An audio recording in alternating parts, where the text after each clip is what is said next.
Hello साथियों, मैं BL Luna. मेरे YouTube चैनल मोटिवेशन टाइम में आपका हार्दिक स्वागत है।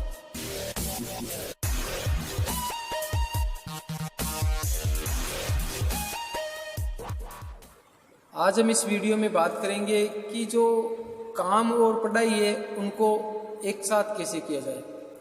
यानी कुछ स्टूडेंट ऐसे होते हैं कि उनकी मजबूरियां होती है कि उन्हें काम करना ही पड़ता है।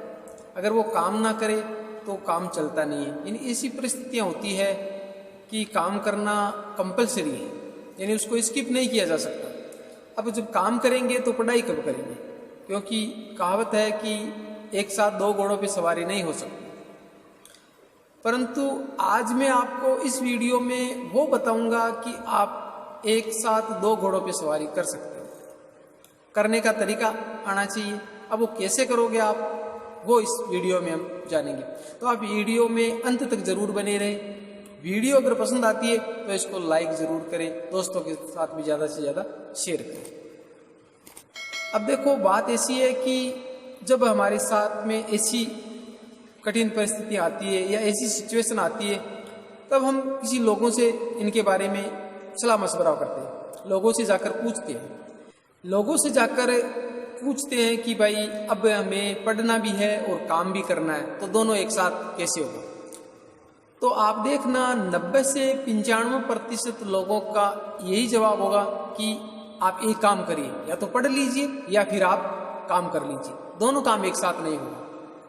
और उनका कहना भी सही है कि दोनों काम एक साथ नहीं होते हैं।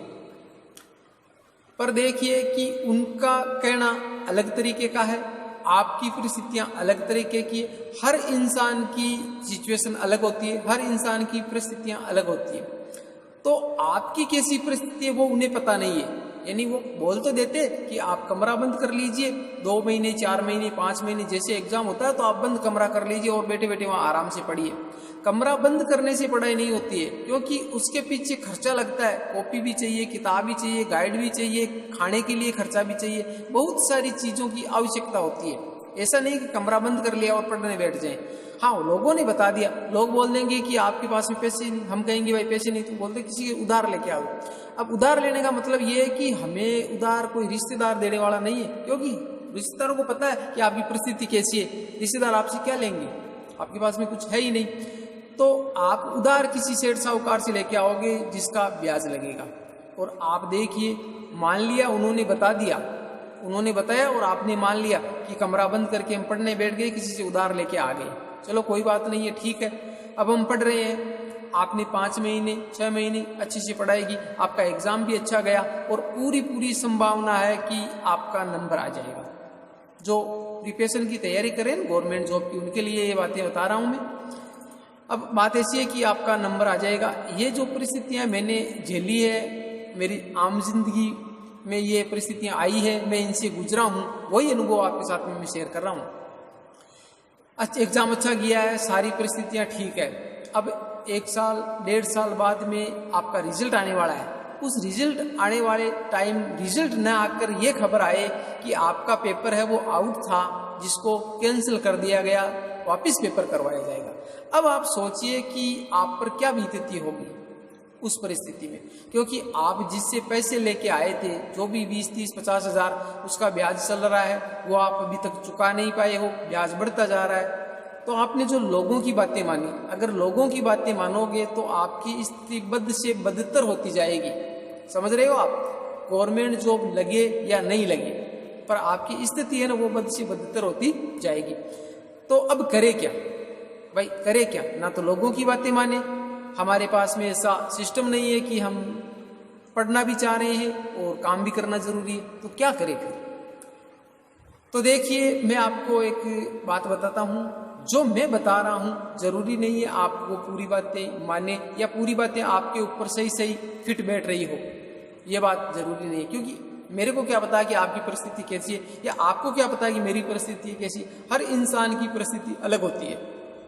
तो आप देखिए, खुद से अपनी जो अंतरात्मा, उससे पूछिए कि आपकी अंतरात्मा क्या कह रही है। जैसे मेरी अंतरात्मा ये कह रही थी कि मेरे को पढ़ना है, मेरे को पढ़ना है, यानी प्राथमिकता है पढ़ना है मेरे को। अब पढ़ना है तो पढ़ने के लिए खर्चा चाहिए भाई, खर्चा तो वो तो स्वाभाविक सी चीज है। और मेरी परिस्थितियाँ ऐसी है कि मैं एक मध्यम परिवार से बिलोंग करता हूँ और मेरे को खुद को ही कमाना होता है, खुद को कमा के पढ़ना होता है, सारा घर का खर्चा है, रिश्तेदारी में जाना, सारा जो मैनेजमेंट है वो मेरे को ही करना है और पढ़ना भी है।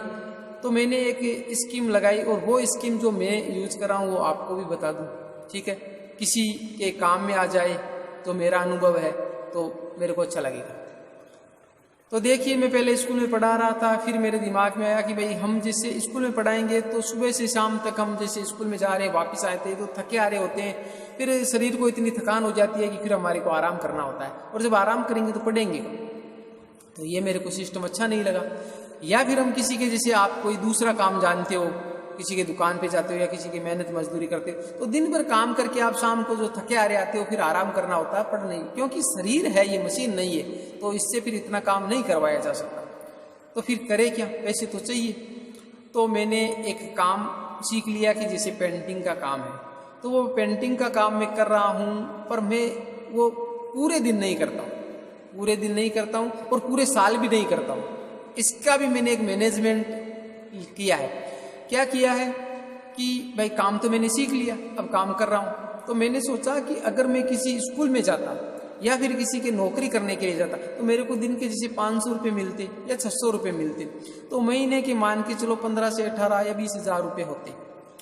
और जब हम साल का इसका कैलकुलेशन निकाले तो 1.5 से 180 के लगभग ये बैठता है, यानी इतने ही हम कमा पाते। छुट्टियां करा के 1.5 लाख रुपए मान लीजिए, यानी पूरे साल में हम 1.5 लाख रुपए कमाते हैं। उस 1.5 लाख रुपए से तो हमारे घर का खर्चा चल रहा है, भाई वही तो कमाते हैं, उसी के हिसाब से हमें चलना होता है कि भाई कितना खर्चना है, कितना बचाना है, सारा सिस्टम। तो मैंने ये सोचा कि अब ये पैसे चाहे महीने में कमाए हम, चाहे 2 महीने में कमाए, चाहे 3 महीने में कमाए या फिर पूरे साल में कमाए, कमाना 1.5 लाख ही है भाई। जैसे किसी काम करेंगे तो वही होना है। तो मैं क्या करता हूँ कि जैसे काम है ना, जैसे काम ज़्यादा आता है तो उस समय मैं थोड़ी ज़्यादा मेहनत करके एक्स्ट्रा कमा के उसको, मैं मजदूरी के हिसाब से काम नहीं करता हूँ, मैं काम के हिसाब से चार्ज करता हूँ। जैसे मान लिया इस काम के 1000 रुपये लेंगे, इस काम के 2000 रुपये लेंगे, इस प्रकार चार्ज करके मैं दिन में जैसे 2000, 3000, 5000 ऐसे करके मैं कमा लेता हूँ। तो मैंने वो कैलकुलेशन निकाल लिया है कि भाई साल के अंदर मेरे को 1.5 से 2 लाख रुपये कमाने हैं, और उसके बाद में जो बचा हुआ टाइम है उसमें पढ़ना है। जैसे मान ली 3 महीने में कमा ली, 9 महीने बच रहे, काम तो हमने 3 ही महीने किया, आराम से पढ़िए। एग्जाम जब आता है तो 2 महीने, 5 महीने, 4 महीने आराम से बैठ के पढ़िए, क्योंकि पहले से हमने कमा रखा है, वो पैसे आप पास में रखिए, उससे आप अपना घर का खर्चा चलाइए आराम से। क्योंकि मैनेजमेंट जरूरी है। आपको करना क्या, खुद का मैनेजमेंट खुद को ही करना होता है। दूसरे सिर्फ आपको सलाह दे सकते हैं, और सलाह से काम नहीं होता है। जहाँ पैसे लगते हैं वो पैसे से ही होगा। जैसे मान लिया हम राशन लेने की दुकान पे जाएंगे तो वहाँ पे पैसे की जरूरत होगी, सलाह से काम नहीं चलेगा। वो दुकानदार ऐसे बोल देगा, ठीक है तेरी परिस्थिति ऐसी है, ये राशन फ्री में ले जा, आराम से खा लेना, कर लेना, बाद में जरा नंबर आ जाए, लग जाए, उसके बाद वापस दे। ऐसा नहीं होता है। तो आप अब समझ रहे होंगे कि जो खुद की जो परिस्थितियाँ उसको खुद को ही लड़ना होता है, दूसरे सिर्फ सलाह दे सकते। और ज़्यादातर सलाह 80% सलाहें हैं वो झूठी होती है। क्यों? जिसको आप दोस्त मानते हो, जिसको आप खास रिश्तेदार मानते हो, क्या वो रिश्तेदार आपको इतना ऊंचा बुलंदियों पर चढ़ता हुआ देखकर मन में क्या सोचेगा? वो उसको सहन नहीं होगी वो कि आप इतनी बुलंदियों पर चले जाए, जैसे आपकी गवर्नमेंट जॉब लग जाए, फिर आप उससे आगे बढ़ जाओ। ठीक है, दोस्त भी यही ऐसे होते हैं। दोस्त ये सोचते हैं कि ये नौकरी लग जाएगा तो फिर यार हमारे से बातें करेगा नहीं करेगा, मैं रह जाऊंगा, ये लग जाएगा। तो वो आपको जरूरी थोड़ी सही सलाह दे रहे हैं, वो आपको गलत सलाह भी दे सकते हैं। आपको लगती होगी कि उन्होंने बोल दिया कि यार तू तो बैठ के आराम से कमरे में बैठ के तैयारी कर। वो सोचते हैं कि ये कमरे में बैठ के तैयारी करेगा, इसके कर्जा हो जाएगा, फिर ये कर्जे में डूब जाएगा, फिर कर्जा नहीं चुका पाएगा, फिर आगे तैयारी नहीं कर पाएगा। ऐसा भी तो हो सकता है ना। तो आपको अपना जो माइंड है उसको अलग अलग तरीके से काम में लेना है। उसका पॉजिटिव और नेगेटिव हर पॉइंट होता है, तो आपको हर चारों ओर से उसको घुमा के, जैसे पृथ्वी गोल है उस प्रकार घुमा के सोचना है उसको अलग अलग तरीके से। ये दोस्त ने जो बातें कही है वो हकीकत में मेरे लिए फायदे की है या नहीं है, कहाँ तक फायदे की है, कहाँ तक ये बातें गलत है, कहाँ तक सही है, तो उसको अलग अलग तरीके से आप सोचिए। जितना दिमाग में आप सोच सकते हैं उतना सोचिए, और खुद का दिमाग है वही काम में लीजिए। खुद का दिमाग काम में लेकर जो काम करोगे उसमें आपको ज़्यादा सफलता मिलने के चांस होंगे। ठीक है। तो ये मेरे खुद के अनुभव थे जो मैंने आपके साथ में शेयर किए। अब आप समझ गए होंगे कि आपको क्या करना है, कैसे करना है। मैं जो बातें बता रहा हूँ जरूरी नहीं है ये सारी बातें आप माने ही, एक भी बात जरूरी नहीं है आप माने, कुछ भी नहीं मानना है आपको। अपनी परिस्थिति के हिसाब से मैंने जो बताने थे वो पॉइंट बता दिए। अब आपके हिसाब से आपकी कैसी परिस्थितियां, आप क्या कर सकते हो, कौन सा काम आपको पसंद आता है, कौन सा नहीं आता है, वो उसके हिसाब से आप करते रहिए। ठीक है, उम्मीद करता हूँ ये वीडियो आपको अच्छी लगी होगी। अगर अच्छी लगी है तो इसको लाइक करें, ज़्यादा से ज़्यादा दोस्तों के साथ में शेयर करें। मिलते हैं इसी एक नई सोच के साथ में अगली वीडियो में। तब तक के लिए जय भीम, जय भारत।